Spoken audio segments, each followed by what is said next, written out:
Fala galera do YouTube, tudo bem com vocês? Trazendo aí mais um vídeo aula de Photoshop.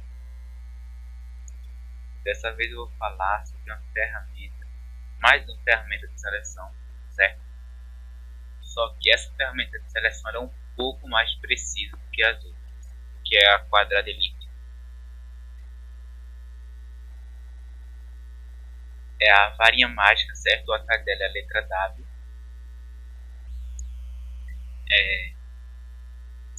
A varinha mágica, ela seleciona qualquer cor sólida. Por exemplo, eu tenho aqui esse fundo branco. Vocês podem ver que selecionou toda essa parte aqui. Aqui eu poderia, por exemplo, pintá-la.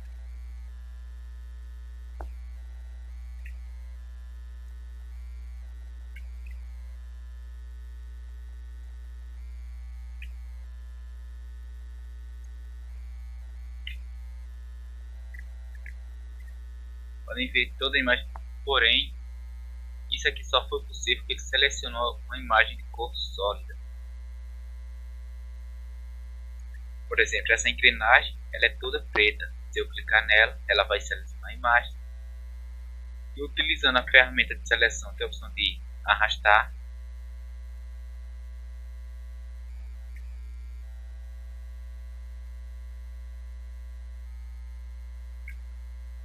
Ou até mesmo pintá-la assim como fica com esse fundo branco.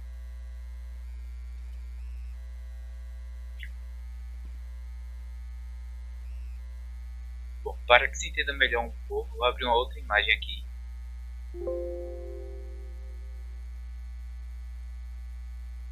Pronto, esse dragão. Eu vou tentar selecionar o dragão. Como podem ver, eu não consigo pegar o dragão. Sempre fica pegando algumas partes. Tentar pegar essa montanha, também não pega. Por quê? Porque aqui não é uma cor sólida. São várias cores.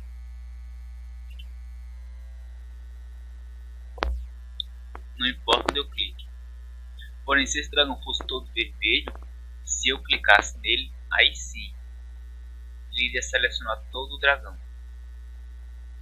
Mas espero que tenha entendido.